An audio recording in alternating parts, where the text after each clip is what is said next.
जिंदगी की कश्ती मौजों की नजर हो गई। बेहतर मुस्तकबिल की खातिर घर बार छोड़ने वाले समंदर में खो गए। यूनान कश्ती हादसा हर लम्हा दिलखराश मंजर सामने लाने लगा। जहाँ बहक 78 अफराद की शनाख्त का अमल जारी। कश्ती में दर्जनों पाकिस्तानियों समेत 500 से ज्यादा अफराद सवार थे। बच जाने वालों में 12 पाकिस्तानी शामिल। कश्ती में आज़ाद कश्मीर, वजीराबाद, गुजरांवाला, गुजरात, शेखुपुरा से ताल्लुक रखने वाले नौजवान भी सवार थे। 40 का ताल्लुक कोटली से था। इस वक्त हमारे लिए बहुत मुश्किल है कोई हतमी नंबर देना, क्योंकि ये एक रेगुलर तरीके से कश्ती नहीं जा रही थी। किसी ने वीज़ा अप्लाई नहीं किया, किसी ने बोर्डिंग पास नहीं लिया। तो ये इस वजह से, और कई लोगों के पास अपने जो पासपोर्ट और जो दस्तावेजात होते हैं वो भी मौजूद नहीं थी। अभी हतमी नंबर की तस्दीक नहीं कर सकते कितने पाकिस्तानी कश्ती में सवार थे। कई अफराद के पास पासपोर्ट भी नहीं थे। तर्जुमान दफ्तर ख़ाजा मुमताज़ ज़हरा बलूच की GTV न्यूज़ के प्रोग्राम 7 से 8 में गुफ्तगू। कहा लाशों की शनाख्त DNA के जरिए की जाएगी। ऐसे इशूज़ पर वज़ारत दाखिला और FIA से बात होती रहती है।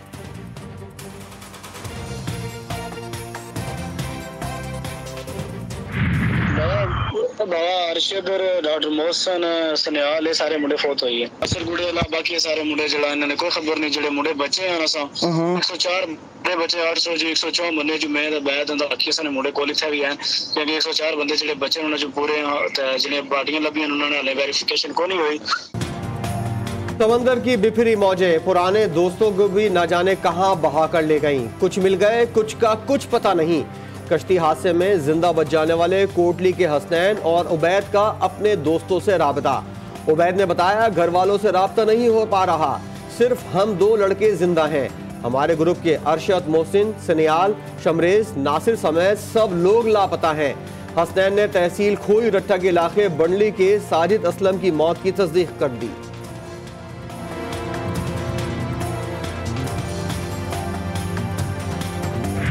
तीन बच्चियां ने, 2 बच्चे ने।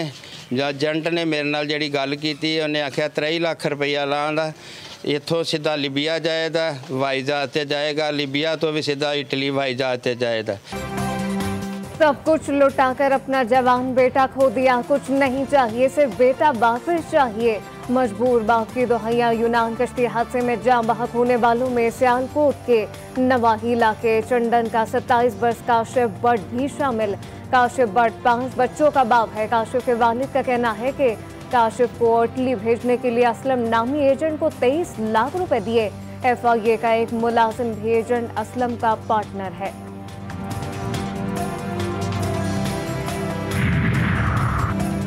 यूनान कश्ती हादसे में एक ही खानदान के 12 अफराद लापता, घरों में सोग। वाक़े के खिलाफ कोटली में सिविल सोसाइटी का मुजाहरा। गैर कानूनी एजेंटों की गिरफ्तारी का मुतालबा। कश्ती हादसे पर पीपल्स पार्टी आज़ाद कश्मीर का 3 रोज़ा सोग का ऐलान। लीबिया कश्ती हादसे में मुलविस इंसानी स्मगलर्स कराची एयरपोर्ट से गिरफ्तार। FIA ने गिरफ्तारी के बाद मुलजिम को anti human trafficking circle Gujarat मुंतकिल कर दिया।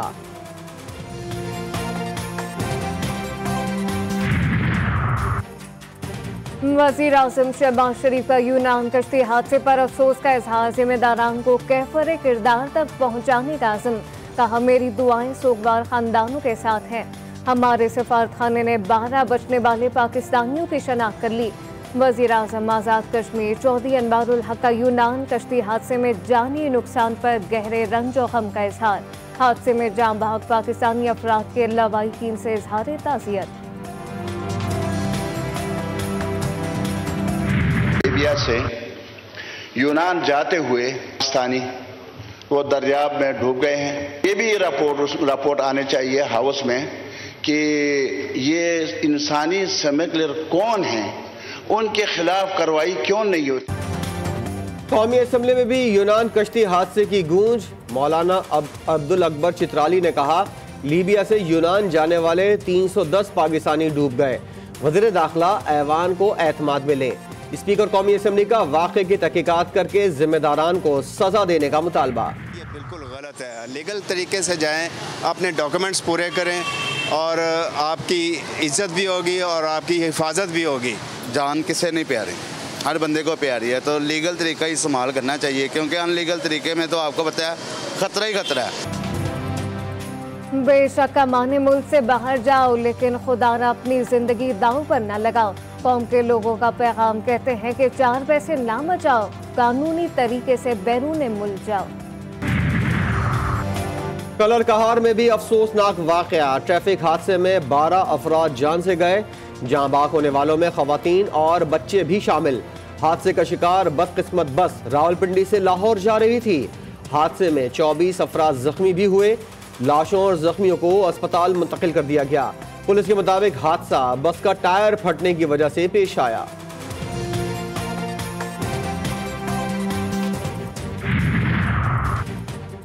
बेपरजॉय गुजर गया, अपने पीछे मुश्किलात छोड़ गया। सिंध में मुतासरीन के रिलीफ कैंपों से वापसी का अमल जारी। ठट्टा और केटी बंदर में आहिस्ता आहिस्ता जिंदगी मामूल पर आना शुरू। असिस्टेंट कमिश्नर का कहना है कि माहीगीरों को भी जल्द शिकार पर जाने की इजाजत दी जाएगी। ठट्टा के MP रियाज शाह शिराजी ने मुतासरा अफराद के लिए अपना घर वक्फ कर दिया। पाकिस्तान पीपल्स पार्टी इलेक्शन के लिए तैयार है। हम समझते हैं कि इलेक्शंस टाइम पे होना चाहिए। मुस्लिम लीग ये चाहता है कि पाकिस्तान पीपल्स पार्टी भी इस बजट पे वोट डाले तो सैलाब मुतासरीन के फ्लड रिकंस्ट्रक्शन के खर्चे के बगैर ये हो नहीं सकता। बिलावल भुट्टो का हुकूमत से वक्त पर इलेक्शन करवाने का मुतालबा। स्वात में जलसे से खिताब करते हुए वजीर खारजा का कहना था, पीपल्स पार्टी इंतखाबात के लिए तैयार है।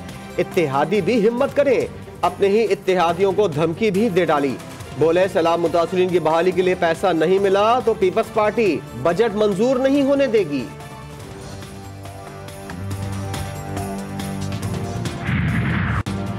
मुल्क में इलेक्शन की बातें जोर पकड़ने लगी। क्या इंतखाबात नवंबर के पहले हफ्ते में होंगे? अगर हुए तो क्या असेंबली 9 या 10 अगस्त को तहलील हो जाएगी? इत्तेहादी हुकूमत की कबल अज़ वक्त कौमी असेंबली तहलील करने पर मुशावरत। इत्तेहादियों का हम इजलास ईद के बाद मुतवक्को।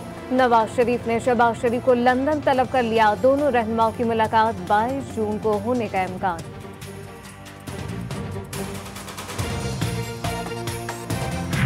बदनवानी से मुबर्रा कोई भी नहीं है, उसका एहतसाब होगा और एक एहतसाब अक्रॉस द बोर्ड है। कुछ मामला ऐसे हैं कि जज साहिबान जो हैं उन्होंने काफ़ी हद तक एहतसाब जो है वो अपने हाथ में लिया हुआ है।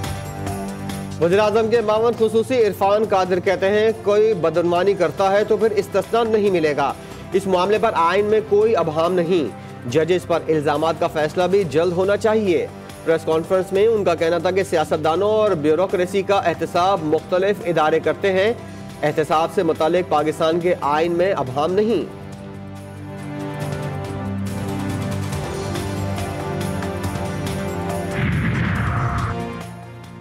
वज़ीर आला सिंध ने भी विफाक से आलेदगी की धमकी दे दी। सूबाई असम्बली में इज़हार ख्याल करते हुए मुराद अली शाह का कहना था कि अगर सिंध की स्कीम नहीं रखेंगे तो हुकूमत के साथ नहीं चल सकते।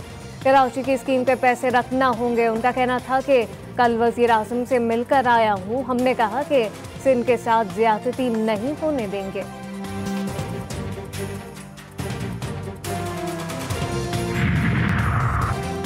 तहरीक लब्बैक पाकिस्तान और हुकूमत के दरमियान मुआहदा तय पा गया। 12 शराइत पर मबनी मुआहदे पर राना सनाउल्लाह और अयाज सादिक के दस्तखत। हालिया गुस्ताखाना केसेस का गैर जानिबदाराना ट्रायल चलाकर मुलव्विस अफराद को कैफर किरदार तक पहुँचाया जाएगा। सोशल मीडिया से गुस्ताखाना और गैर मुहज़्ज़िब मवाद हटाने के लिए फिल्ट्रेशन निज़ाम लगाया जाएगा। जहां खड़ा था वहीं हो, किसी तोड़ फोड़ में शामिल नहीं था और न इसके हक में हूँ। PTI रहनुमा शाह महमूद कुरैशी कहते हैं, इंतजामिया में कुछ तो खौफ खुदा होना चाहिए। इस्लामाबाद में गिरफ्तार हुआ, अडियाला जेल गया और मुकदमात मुल्तान में दर्ज हो गए।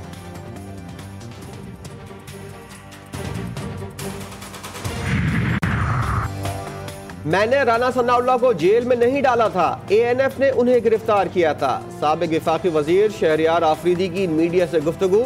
बोले, ANF के पास राना सनाउल्लाह के खिलाफ सब कुछ था, मैंने कभी किसी के साथ ज्यादती नहीं की।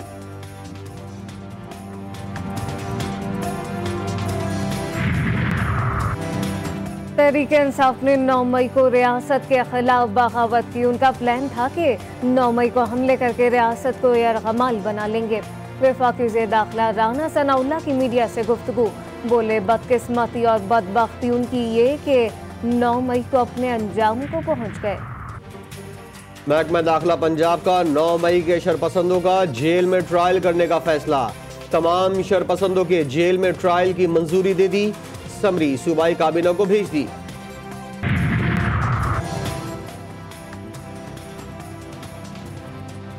पाकिस्तान में ज़िल-हज का चांद देखने के लिए मरकजी रुयत अल हिलाल कमेटी का इजलास 19 जून को होगा। क्लाइमेट डाटा प्रोसेसिंग सेंटर के मुताबिक पाकिस्तान में ज़िल-हज का चांद 19 जून को नजर आने का कभी इम्कान। ईद उल अज़हा 29 जून बरूज जुमेरात को हो सकती है। और देखती आंखों सुनते कानों का अनोखा अंदाज, हर दिल में उतर जाने वाली दिलकश आवाज। निस्सदी तक पाकिस्तानी फिल्म, टीवी, रेडियो, अदाकारी, सदाकारी और प्रोग्राम की मेजबानी करने वाले तारिक अजीज को बिछड़े 3 बरस बीत गए।